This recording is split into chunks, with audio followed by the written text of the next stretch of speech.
What's going on? I wrote this for you. This sucks. Well, if you could just listen to your heart.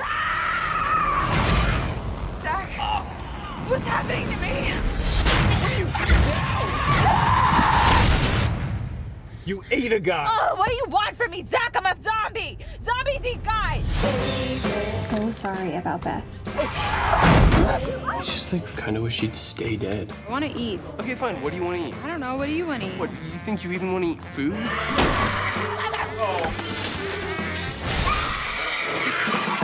What the hell am I supposed to do? I'm falling so in love. Welcome, everyone, to the third episode of Monday Morning Directing, the podcast where we talk about movies and how we would have done them better despite having zero authority to do so. I'm your host, Hobo, and with me, as always, is Ricky. How you doing, Ricky? Same as always. All right. What movie are we doing this week? We're doing Life After Beth, which I believe released in 2014. It was directed by Jeff Baena, and it's starring Aubrey Plaza, Dane DeHaan, and John C. Reilly, among some others. Yeah. So you introduced me to this movie specifically for the show. I remember literally nothing about this movie like when it came out. To be fair, I was in like 7th grade or something, so it wouldn't have really been on my radar anyway. But especially at the time, because at the time, A24 was not like as big as it was. Oh yeah, for sure. Yeah. Or as it is now, rather. Because A24 is a great. They put out some really good movies, like Hereditary being the first one that I can think of. That movie is spectacular. They've also done a lot of like really critically acclaimed ones like Lady Bird and Moonlight and stuff like that. Yep. But this was like very early A24. And it actually released right like a couple months before another A24 movie, which is also very bizarre. Tusk. I don't know if you've ever seen Tusk. Oh my God, with Kevin Smith. Yeah, that was a weird one. that's a weird one. That's a good one though. We should do yes. that on the podcast sometime. Actually, Yeah, maybe. I think that would be. I don't know. That movie's so bizarre though. But anywho, like A24 has a lot of really good movies, but this was kind of early in their. Because I think they started in like 2012 or something, right? Like this was not that A24. 2012. They were founded. It's really recently. Yeah. But they've had a lot of really good movies. So how did you find out about this? Because I had no idea that this was a thing.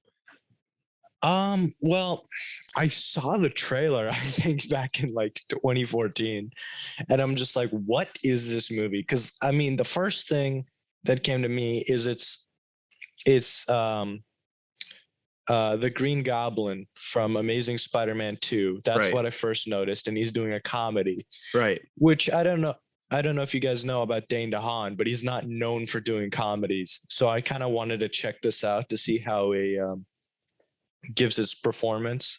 Yep. I guess. And then I've kind of just been thinking about that movie for like Probably past like 7 years. Yeah, pretty much actually. I've just been thinking about this movie for 7 years, but not actually watching it. I was just like, oh yeah, Life After Beth. And then funny. I this podcast gave me the excuse to go out and watch the movie. Right. Yeah. Yeah. Which, by the way, is free streaming on Tubi. Tubi. I saw it on Pluto TV actually. It's also free on Pluto TV. Yeah. The movie itself is pretty it's a pretty I don't know what the word is. It's not like a stereotypical concept, but it's somewhat it's typical zombie stuff. I wouldn't say typical. It's typical zombie stuff in the actual movie, right? But the way that it's sort of the vibe that I got, because I watched the trailer before I actually saw the movie. I ended up watching the trailer and it was like it looked as if it was going to be like girl comes back from the dead and it's like a weird like romantic comedy that like it just so happens that one of them is a zombie, right? The movie itself ends up not really being like that. It ends up being like a bunch of people actually end up coming back. Yeah. And then there's like a whole thing. Spoiler warnings ahead, by the way. I thought that would be spoiler warnings for Life After Beth. Yeah, I mean, like I kind of assumed that like that would be implied, but apparently I've been told that when people listen to the first 2 episodes that they weren't aware that there would be spoilers. Oh, so, seriously, boo-hoo. You got spoiled for Red Dawn. It came out 40 years ago. I'm aware, Bloodsport, Red Dawn, I mean, it's like, but spoilers ahead if you haven't seen the movie and you want to go see it. Otherwise, stay here and listen for our potentially better version. And wait, sidetrack. You did put spoiler warnings in the comment of both videos. I Okay, did. so it's on them. It's not on you. Yeah, but I mean, they didn't see it. Nobody pays attention to the comments, so Fair enough. Spoilers in case you didn't know. We're talking about movies. In order to have any kind of conversation about a movie, you have to talk about the plot and potentially things that would be spoilers. So, that's what we're doing. So yeah, that's kind of our prior experience with this movie, which is to say that I had none. You were apparently like obsessing about it for the past 7. Did it live up to your expectations? Kind of. I'd say the first like third to like half of the movie, I was vibing with it, and then afterwards, it definitely lost direction, and it kind of just like barely made its way to the end. Mm-hmm. Yeah. So all right, let's go through the plot, I guess. Right? Yeah. So the plot is that there's this guy Zach, his girlfriend. I assume that they're in college, but he said after. There's a line that says after college when he meets the mailman. It's like, I haven't seen you since before college. So yeah, I don't know if he's like a college student or if he just graduated college or what. But yeah, basically his girlfriend goes hiking alone, which is weirdly like a kind of like a big thing in this movie, hiking. That's very, it's very funny actually. Yeah, I mean, it's just, and she goes hiking alone, gets bitten by a snake and dies. And he's obviously very distressed, as anyone in that situation would be. He's grieving. And then his girlfriend Beth, played by Aubrey Plaza, comes back, and slowly but surely we find out that she is not the only person to have come back, and that all the people who have come back are brain-eating zombies. And the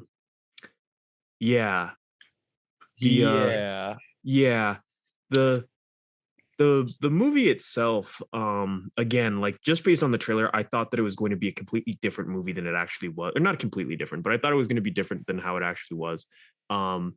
It kind of like had like a weird swerve.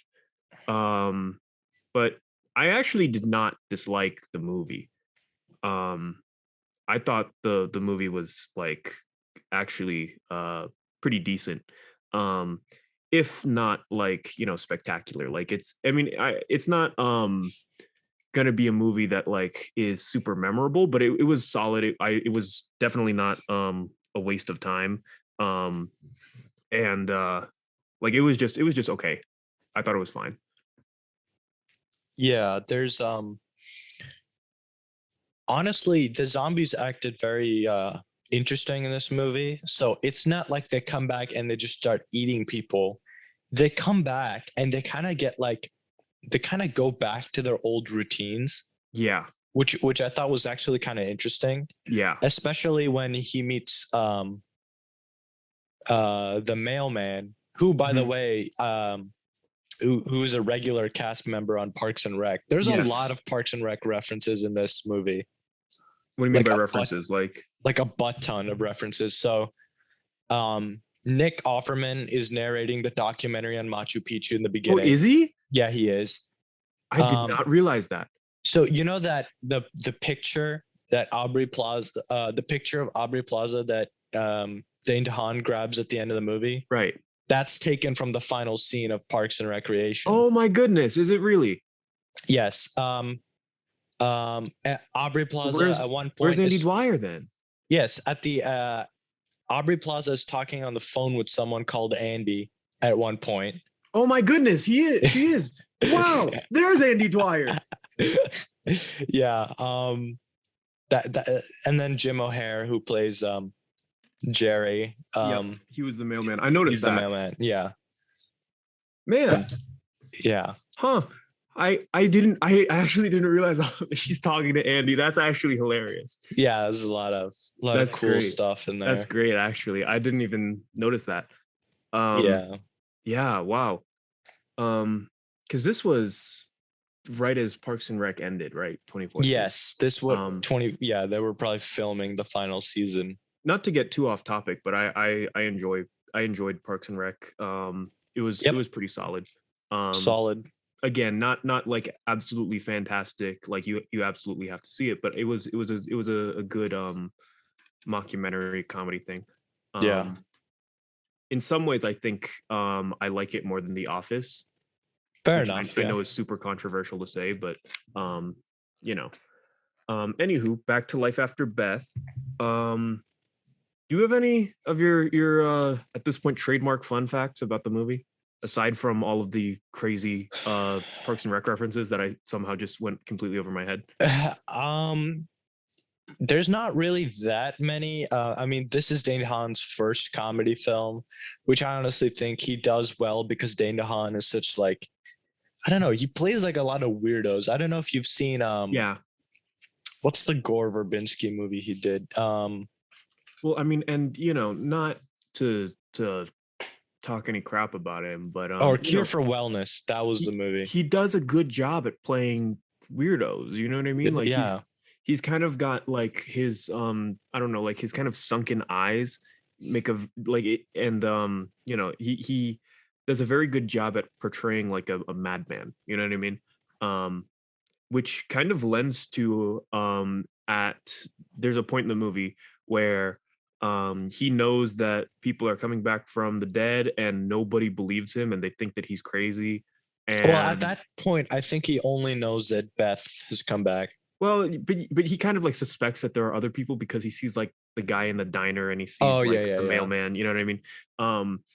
And everybody else thinks he's crazy and like he kind of gives off that kind of crazy vibe. So I thought that worked really well for him. Yeah. They have this kind of like joke about hiking throughout this entire movie. So what it was is so at the beginning of the movie, Dane DeHaan is talking to John C. Reilly, who plays Aubrey Plaza's father. Right. And they're talking about like regrets and like things they didn't say to Aubrey Plaza while she was alive. And then they bring up hiking and like flamenco dancing and stuff like that.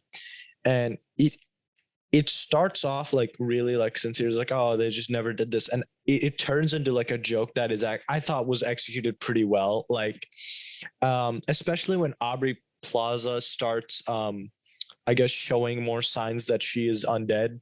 Mm-hmm. Especially the beach scene.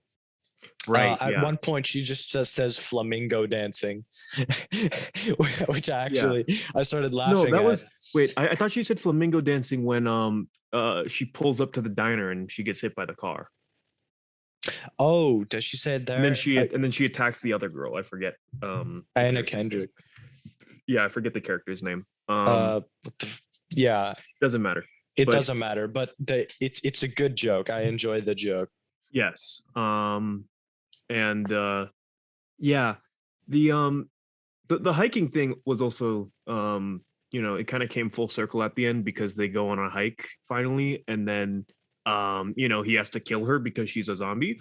And I had a really I got a kick out of the shot of her rolling down the hill with the oven on her back. That was great because prior to that, Aubrey Plaza's mother chains her to the oven, and you're like, okay, she's not going anywhere. And it's like, let's go. She says like hiking, and then she just gets up with like the oven on her Yeah. back, which was Yeah. very funny.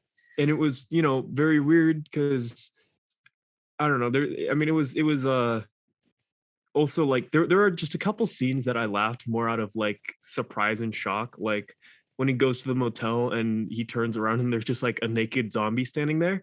Yeah, I don't know. That's kind of like representative because right before that, he's talking to the Haitian man's cousin, or no, sorry. Yeah, He's looking for the Haitian woman, and that's the Yep. Haitian woman's cousin, right? Mhm. And the Haitian man mentions that the reason why Perline left was because Mr. Slocum was making like advances towards her, right? Yes. In Yes. terms of like walking around naked. Yep. And then the exact same thing happens to Dane DeHaan. Yep. Yeah. Yeah. Which I was like, all right. And also, you know, going back to the oven scene where it's Beth's mother has tied her down to the oven and like she's feeding her something. It's like, oh shoot. Like in my head, I'm like, oh shoot, she killed people to feed her daughter. It's like, nope, her hand's just missing. Yeah, her hand's gone. And I was like, oh wow. Yeah. So that was yeah. No, that was I thought the comedy in this movie was decent. Like it wasn't you know, absolutely hilarious, but it was decent. And the few things that like I really kind of bugged me about the movie was like the rules for the zombies, right? Like to me, all good zombie movies sort of set the ground rules for what their zombies are capable of relatively early on, right? And in this movie, like it kind of like assumes that you understand what most zombie archetypes are. But you know, the thing that was weird to me is like, when did the zombies start going berserk? Because like, you know, when it came to Beth, like she only started to go berserk after she realized that she had died, right? And then she goes crazy. I think most of them made like an eventual discovery, I guess. Yeah, I don't know. It was just a bit weird because it was just like, oh yeah, there are just people who like used to be dead and they're just kind of around now. It's like that's kind of, you know, bizarre. And then all of a sudden it's just, you know, the world descends into chaos and you're just like, oh, okay. Honestly, when did this happen? Honestly, what I think it is if you disrupt their routine, they kind of go berserk, which probably would happen because there's no way they could just go back to doing their shit. Like right. The mailman scene was probably so funny because he's like, I haven't seen you since before college. And he hands him like random papers. He's like, this isn't my mail. And then he takes his car and just drives over a mailbox as he's leaving. Yeah. I was like, yeah, that's good.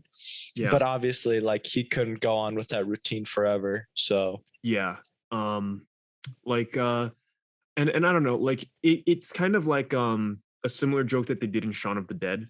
By the way, Shaun of the Dead is it's a superior zombie comedy, which is a very, you know, I actually say that it's an obscure genre. There's actually quite a few zombie comedy movies, and I think Shaun of the Dead is the best of them.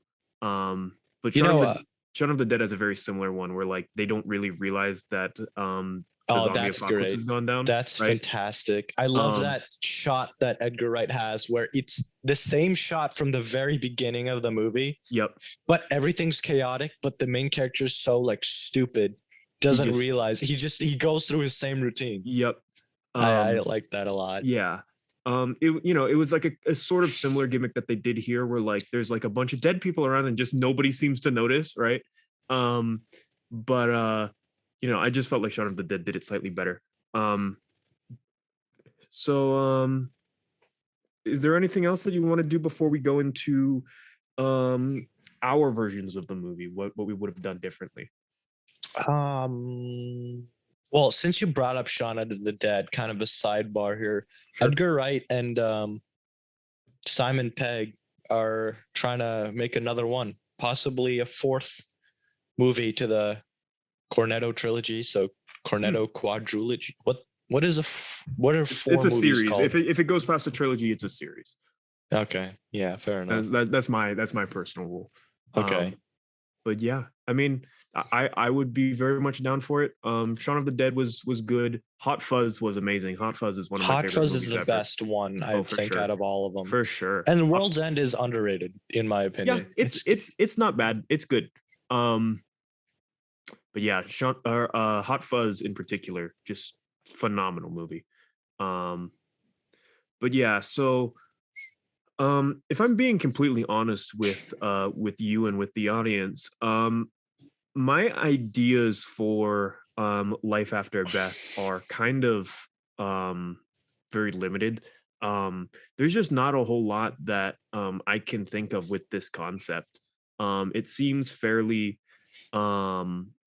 limiting because to me it could have gone like one of two ways. Either you make it like a zombie apocalypse movie, and meanwhile the Zach and Beth are like in the middle of the apocalypse, and there's just more of those gags where like his brother shows up and is like trying to kill her and stuff like that. And he's like, no, she's cool, right?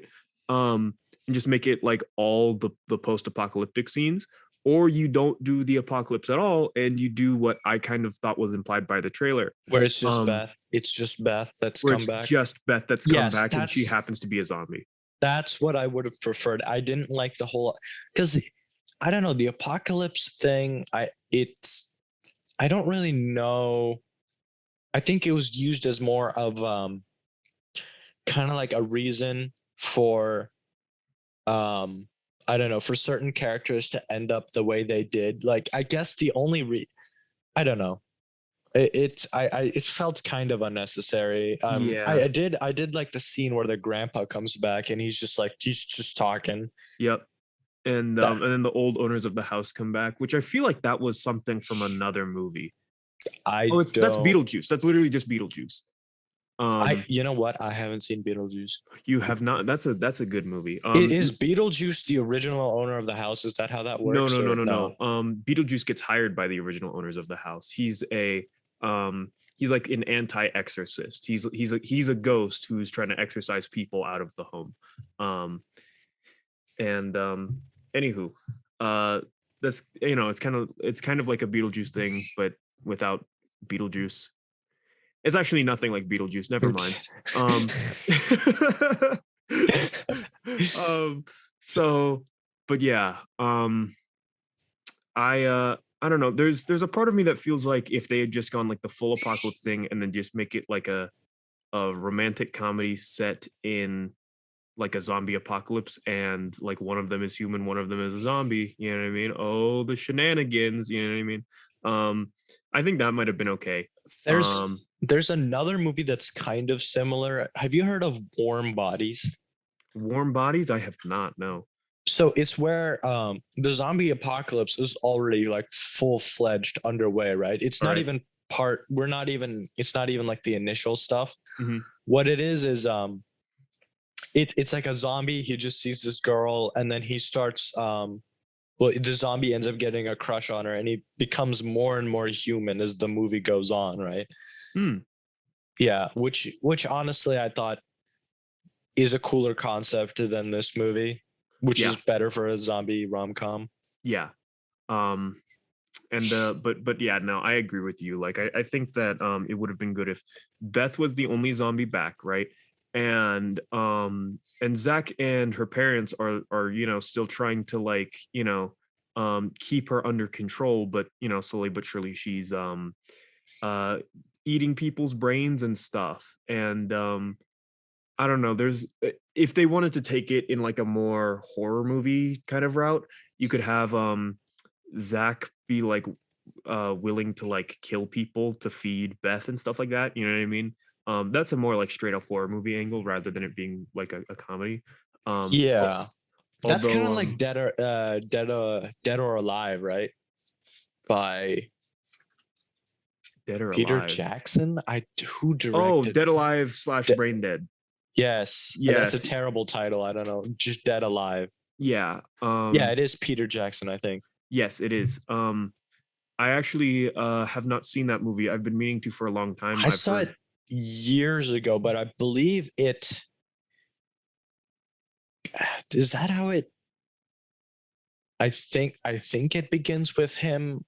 He's like feeding his mom, something like that. I don't remember. I don't know.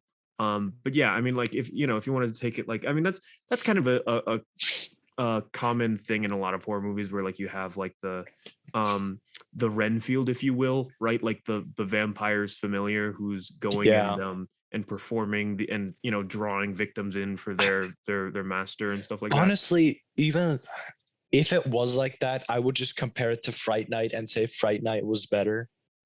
Yeah, but I mean it's different though because Fright Night is vampires and this is a zombie, and I you know if they played it off like in a more comedic way, then you know, Yeah, you could be right. you know what I mean? Like the joke where Beth is like, I'm hungry, and he's like, okay, well, what do you want to eat? What do you want to eat? I think it would have been even better if like she knew that she was a zombie and she knew that she needed to eat brains. You know what I mean? Because without that context, like it's not as good of a joke. You know what I mean? And like you know, I think like stuff like that would have been hilarious because the I think that there's a lot that you can do with you know just having like the one zombie who's going around and like eating people, and you know maybe even have like the brother Kyle be like a minor antagonist where like he's like trying to be like this zombie hunter guy, you know what I mean, because he thinks he's like a real badass.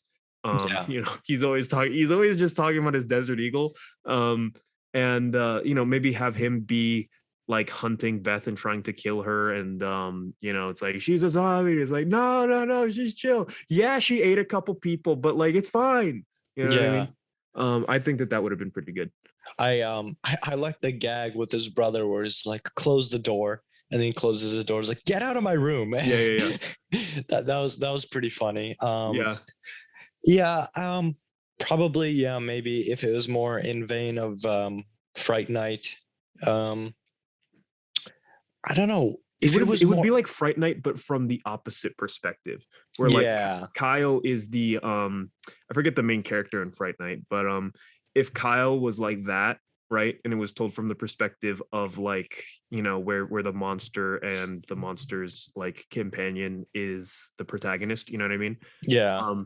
I think that would actually be kind of good. I think it would be you know a decent bit more interesting because I feel like the way that the movie kind of went was there was almost two movies, if that makes sense, where you have like at the beginning it's kind of like that sort of rom-com, but she's back from the dead, but it's also like a mystery that they set up that never gets solved, which is fine, you know what I mean, like you don't really need to know why they're coming back from the dead, they just kind of are. Yeah, I mean that's with every zombie movie, you know what I mean, like Night of the Living Dead, like I don't know if you've ever seen Night of the Living Dead, but like at the very first scene, like a minute into the movie, they're like literally just in a graveyard. They're you know they're just hanging out in the graveyard. Then there's just a zombie and it starts killing people. And it's like, oh, all right, here we are. You know what I mean? Yeah. Same with Michael Jackson's Thriller music video. Why are they coming back? I don't know. Yeah.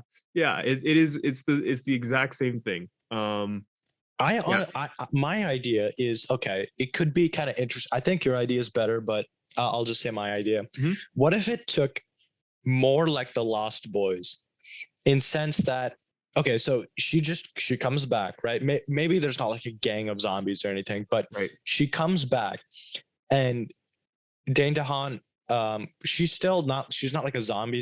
She's still like has thought and stuff.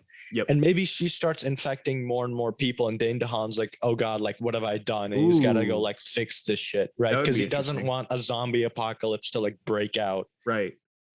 I thought that would be funny if Yeah, they that could did be something interesting. like that. Yeah.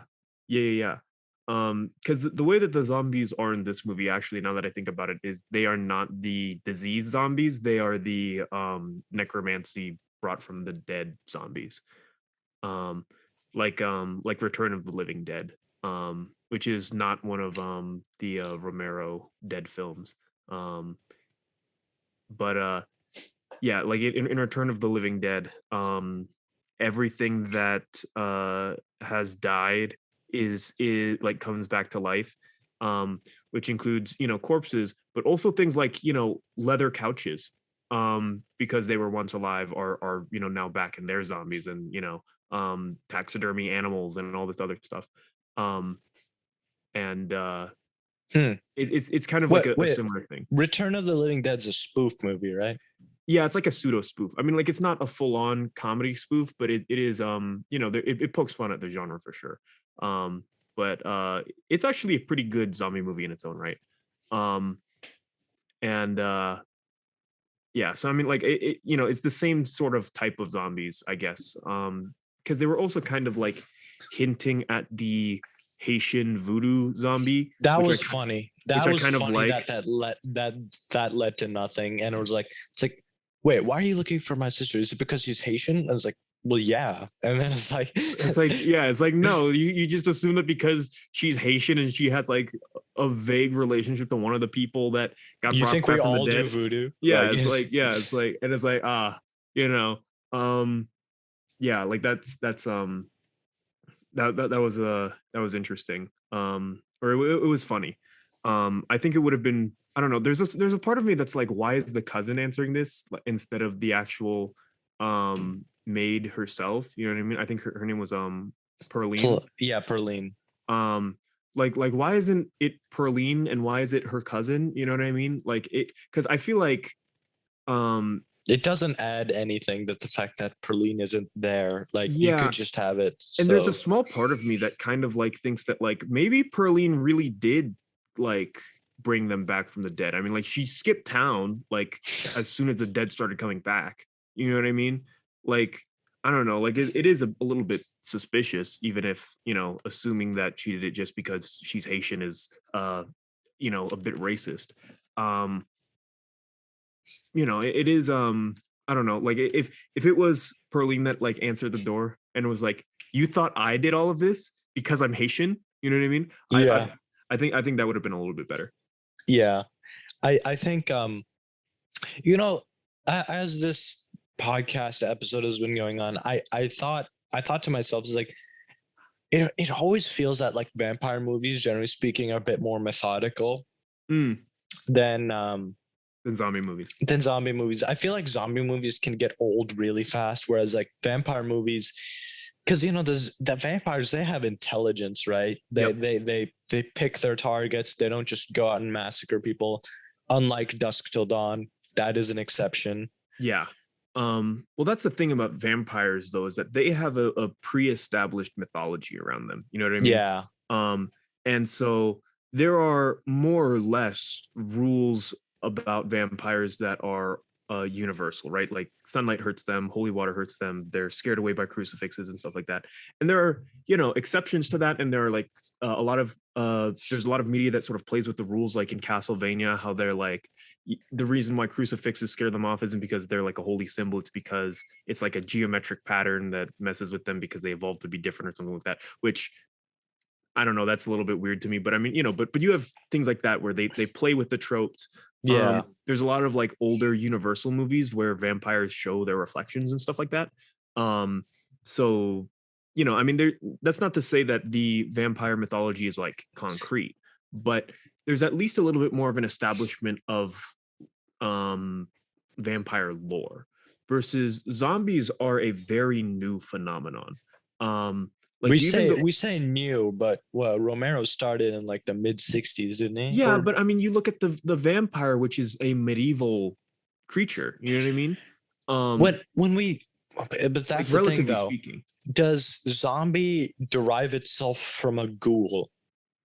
I mean, yeah, there's like the Arabic ghoul, which is sort of different, but like, you look at the 1930s. I don't know if you've ever seen White Zombie, which is sort of considered to be the first zombie movie. It has Bela Lugosi, who is Yeah, I know that movie, but I haven't seen it. yeah.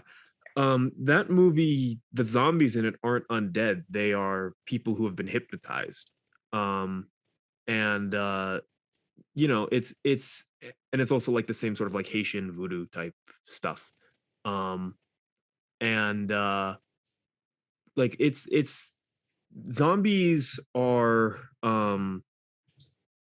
very recent compared to like most other I guess I don't even know what to call them, but like movie creatures. Like Frankenstein was written in the 1800s. Dracula Yeah. was written in the 1800s.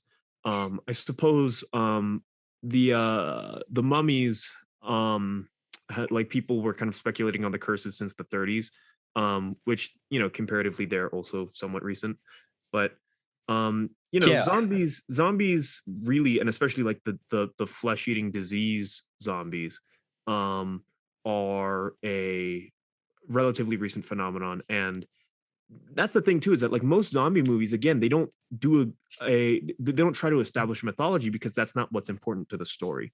The real focus of zombie movies is never the monsters themselves, it's never the zombies, it's always how the people react to the zombies. Versus vampire movies, the focus is the vampire, right? Dracula is the star of the show, but the zombies are never the focal point, and so you don't need to establish what zombies do most of the time. Yeah. Which is, but I agree. Like I also think that it's because zombies are a little bit more oversaturated right now. Yeah, definitely. But I agree. Like I love all sorts of vampire stuff. Vampires are great. And the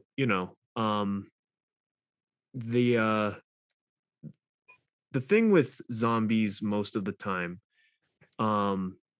is that because they don't establish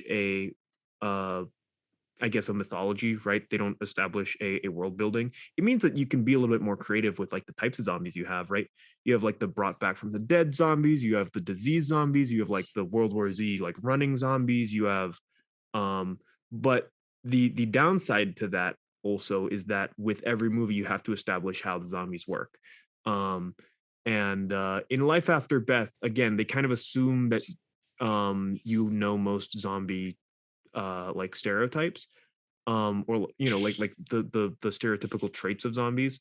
And they don't necessarily need to describe like where they came from, but that if they get a hit to the brain, it kills them, otherwise it doesn't.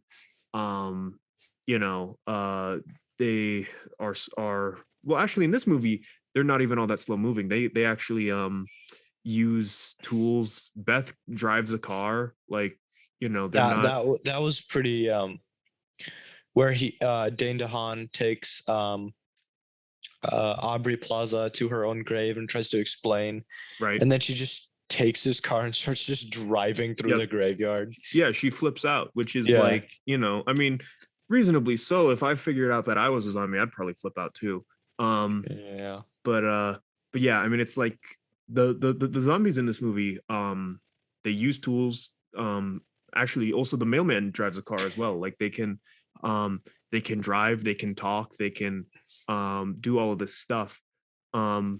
Which is why I don't know. I feel like if we're going back to Beth being the only zombie, I feel like that would be a little bit better, because you don't need to establish necessarily what. Yeah, you're establishing that this isn't like an outlier scenario. We don't know why she's back.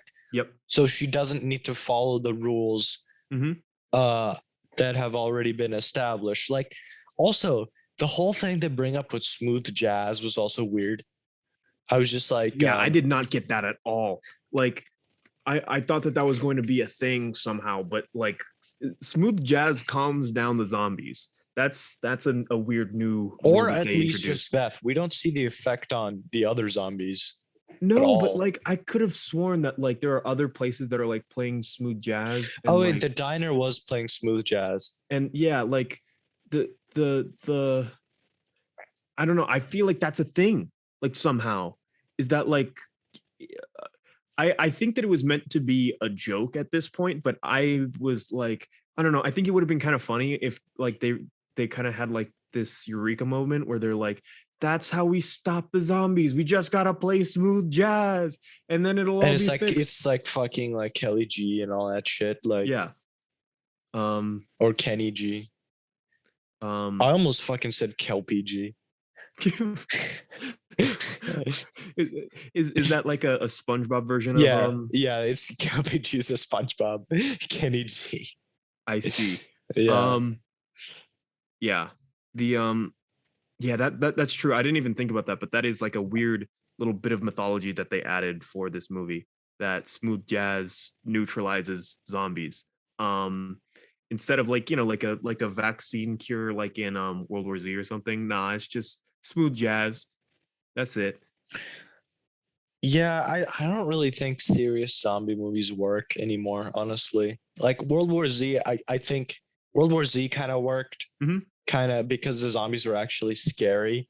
Yep. Like, because again, you look at like walking zombies, like you can literally walk around them. Like, Yeah, I'm gonna be real. I and I like don't The know how many Walking people Dead. fucking yeah, fuck it. I sat through 7 seasons of The Walking Dead. Half of them just die by each other. They don't even die by zombies. Yeah, I mean, and that's the big thing about zombie movies when it comes down to it, is that the zombies are never the focal point. The zombies are just an excuse to have conflict between the human characters. That's always what it is. Yeah. Night of the Living Dead, again, a key example. Like the big thing is not the zombies, it's the people that you're stuck inside of the house with. It's, all of that. And the even like Dawn of the Dead, it's um like they're fighting zombies a lot, right? But then like the biker gang shows up, and then that's a thing. And it's never the zombies that are the real villain. In Day of the Dead, it's that one general guy. I can't remember. I haven't seen Day of the Dead in a long time, but that's another one where the main villain is actually, there aren't even all that many zombies in Day of the Dead compared to a lot of other movies. um but it's always the humans that are the villains. And it's always, the zombies are always an excuse to show like a worse side of human nature. That when we are truly cornered, we don't band together and unite to stop it. No, we bicker amongst each other and we kill each other. And we blame people. We turn people into scapegoats, and we instead of dealing with the real problem. Which is something that doesn't really happen in Life After Beth. And I mean, which is rightfully so. It's a comedy.